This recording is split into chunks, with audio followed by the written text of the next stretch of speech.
Coach, just an opening statement, just talk about getting into Atlanta and bowl preparations so far, how things have been going for the team.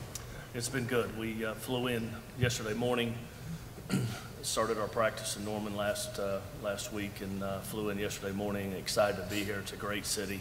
It's a great, it's going to be a great venue to play in. We're excited to play LSU. Obviously, it's a great opponent. Feel like we're going to do well on Saturday and go from there. All right, Coach. All right, for the players, Jalen, we'll start with you. Talk about the event last night, getting into kind of some of the bowl week activities. Tremendous comeback, maybe the best comeback that we've ever had in the history of our football feud. What was that event last night like for you guys? It was cool to get out there and have some fellowship with the teammates, experience this with these guys, and I think it was all cool. Yeah. Creed, what about you? Yeah, it was a good time for sure. Just having some good times with the team and everything like that. It was fun. Just ready for Saturday. CeeDee, what about touring the Hall of Fame? What did you think of getting to see the Hall of Fame? I saw it. I got a glimpse of it during the Home Depot award show, so it wasn't really much of a surprise to me, but yeah, I really enjoyed it. Cool. All right. Thanks, guys. All right, we'll go ahead and open it up for questions. Raise your hand. We'll get you a microphone.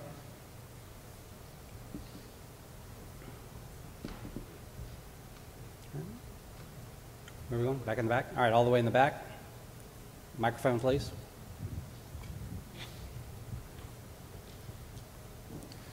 Colin Kennedy, OU Insider. For Coach Gundy, obviously preparing for a defense like LSU is a very difficult task, but what specifically do you see that stands out to you as prepare for Dave Aranda's scheme and, of course, the front seven and secondary combination that they bring to the table? Well, they're balanced across, on the front and in the back. Got a lot of speed. Physical up front, got a lot of athletes. They can bring in multiple linebackers. They've really played well the last few weeks, especially the last few games. Georgia's and the Arkansas, and then seem to really get settled in what they want to do schematically. So it'll be a good game, good challenge for us on Saturday. We'll be ready for it. All right, next question. All right, staying back in the back.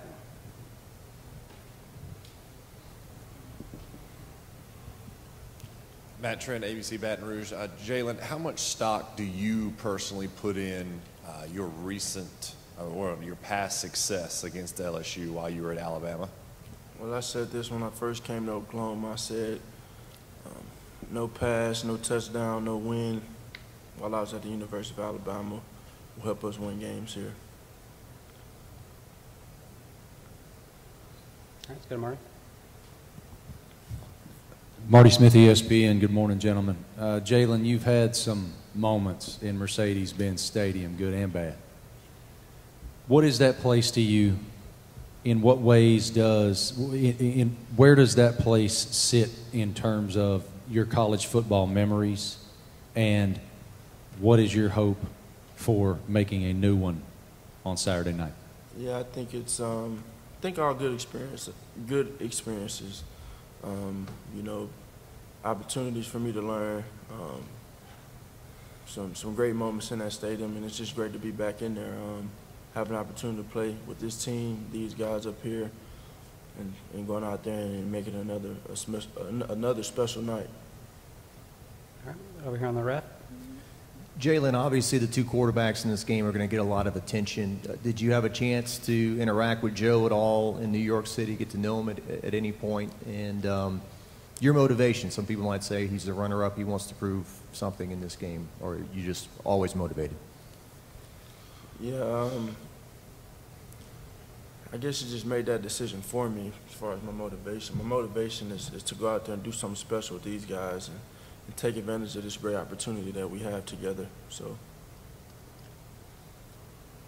All right, back in the back again. Colin Kennedy, OU Insider. For Creed, obviously this offensive line has become a very solid unit, but it's faced its fair share of adversity. R.J. Proctor coming in late in the season, Adrian battling some things, and obviously guys like Tyrese and Marquise starting for the first time this year. How proud are you to reach the college football playoff with this unit, and in what ways have they kind of become somewhat similar to the unit that you were a part of a season ago? Yeah, it's really exciting to see those guys grow throughout the season. I'm really proud of what they've accomplished this year for sure, and it's great to be a part of that line. As far as reaching the college football playoff, that's one of our goals every season. So, that's just was one of our goals. It wasn't too, much of a surprise for us. So we were excited about it for sure. But I'm just really proud of the guys that have stepped up. Next question, raise your hand. All right, staying back in the back left. CeeDee, how dynamic is this LSU secondary compared to some of the other ones that you faced this season? The boys are very physical. They call themselves DBU for a reason, so I can't wait to see on Saturday.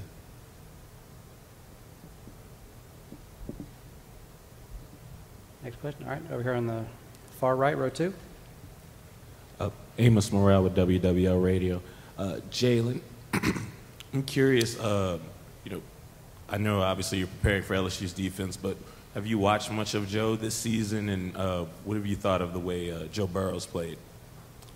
Yeah, I have a lot of respect for him. He's done a great job in what they do. He's been very efficient. He's executed very well, so I salute him. All right, back over here on the left side. Go ahead, Marty.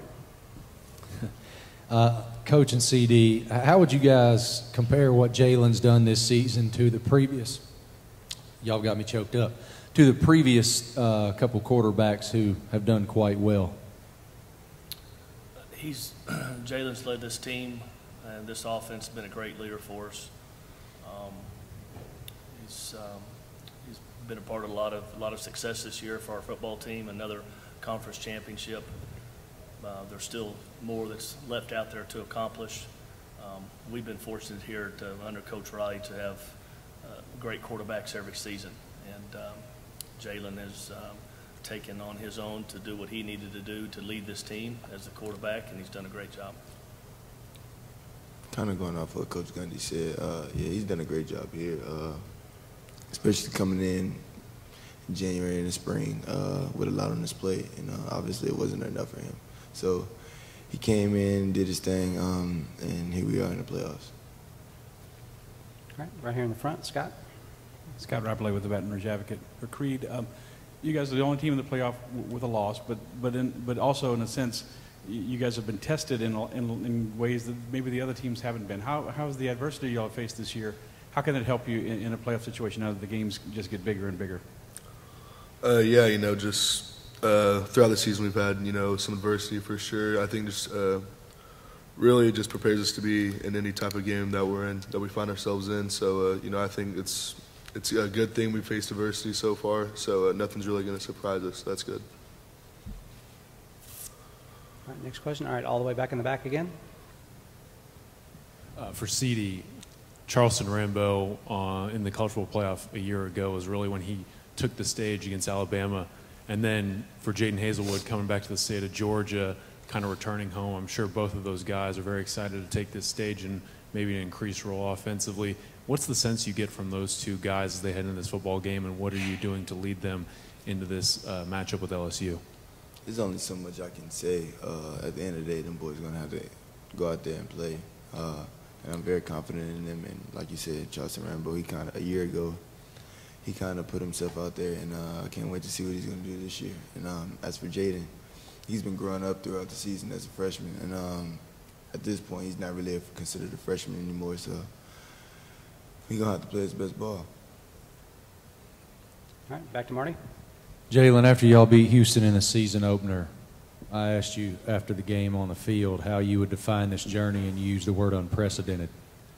Now, all these games later, how would you define this story right now to someone who didn't know it? I use the same word, unprecedented.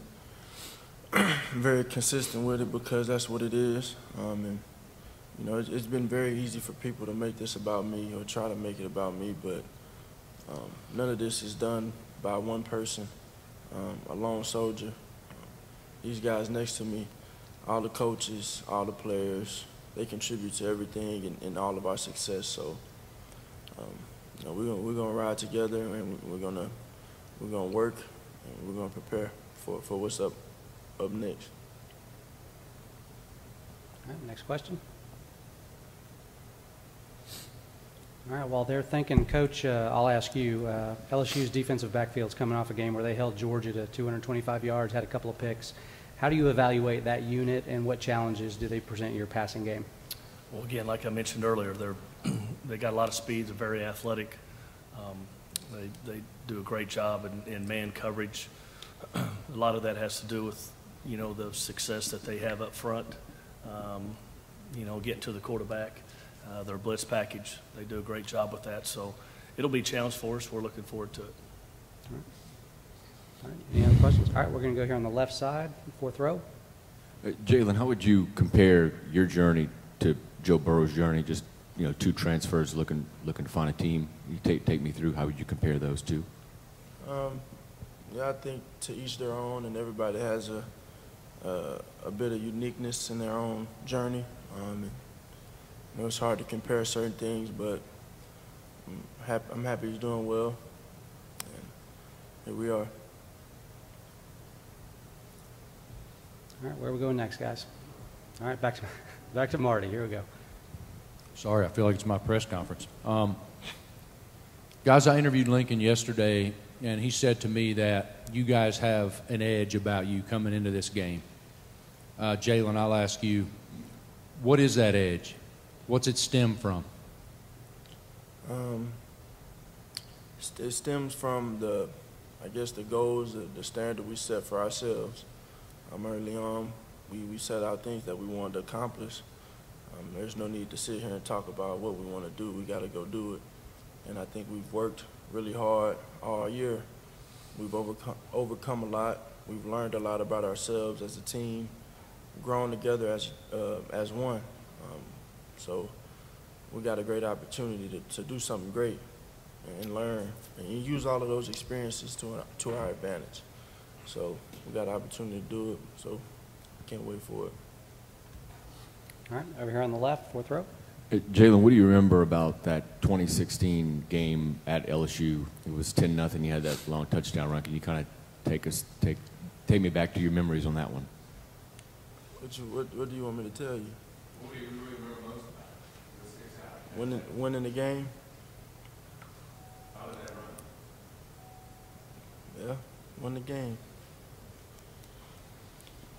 All right, over here on the far right, third row. Jalen, can you speak to your defense and how good they are? Sometimes the Big 12 gets labeled for shootouts and whatnot, but it looks like your defense in some big games has held some people down. Yeah, I think our defense is playing really well. Coach Grinch has done a great job just going against them in practice every day. It gets very competitive. Just executing the scheme, being disciplined in what they do. I mean, it's been fun to watch. All right. Other questions? We got time for a few more. All right, we're going to go all the way in the back left. Yeah, for Coach. Coach Aranda came in here and doubled down on Mike Gundy's theory that you guys are playing basically a triple option style offense in the spread. He's excited to see the variation of plays and trickeration that you guys put on the field.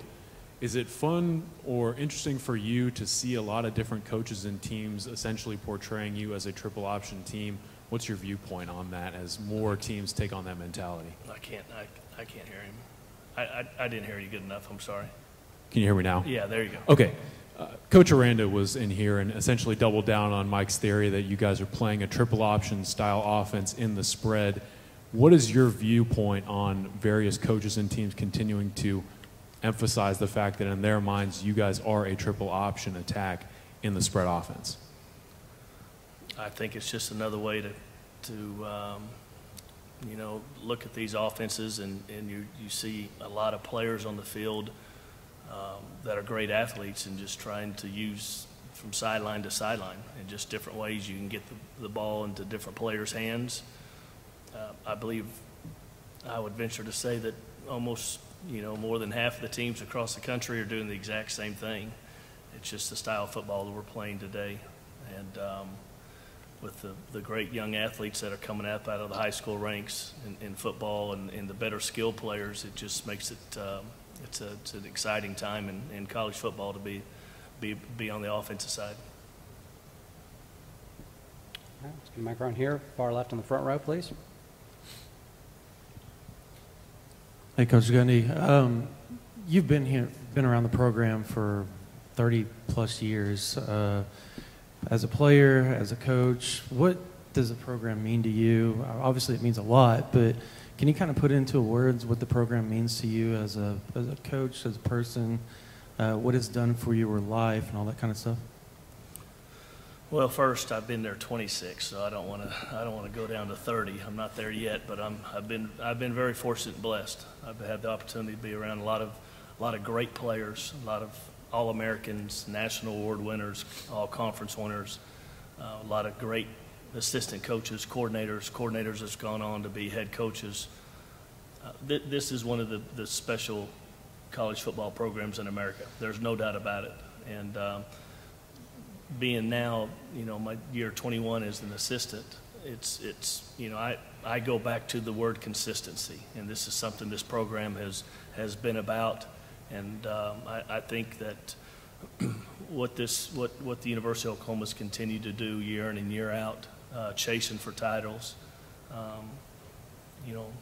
producing a lot of great players on the football field has been it's been really, really great to be a part of. All right, we got time for a couple more. Who's next? All right, let's go all the way in the back left again. For Coach, Lincoln was asked earlier in this process one word to describe the mentality of the team. And I believe he said the word was hunger. And then later on, he also was asked to essentially describe the state of the fan base for Oklahoma, and he kind of went on that same note, saying that they're hungry for more, they're hungry for a national title. Do you feel that hunger in this program, and do you feel like these players exhibit kind of a want and a true passion for the pursuit of a national title this year? Who'd you say said that? Coach Riley. Yeah, no, this is the University of Oklahoma. I mean, this Oklahoma's about winning and pursuing championships. So, I mean, every year that's what everybody wants. Everybody wants to win championships. Players, coaches, students, fans, alumni. Again, Oklahoma's about pursuing and chasing championships, and yes, I think there's no doubt that there's hunger, but there's hunger every year, every time we step out on that field. All right, next question. Last chance. All right, thank you, gentlemen. Oh, I'm sorry, did I miss one? Yeah, you had one right there. Where are we going, Scott? I don't think you want to add. Scott Rappley with the Advocate again. Jalen, we've all seen that video of you kind of celebrating in the stands earlier in the season with the fans. How do you feel you've been accepted at Oklahoma? And what did you try to do, or what have you tried to exhibit to make people accept you as a player who's just here for 1 year? Yeah, I think it's all unique when you look at it that way, and talk about having true fans and true support from two of the best universities in college football history. It's special. I think that's another way. It's unprecedented, and I appreciate it all. More importantly, my teammates have welcomed me, embraced me, put me on this pedestal, and allowed me to do these things for them and contribute to the team. So I'm appreciative of everything.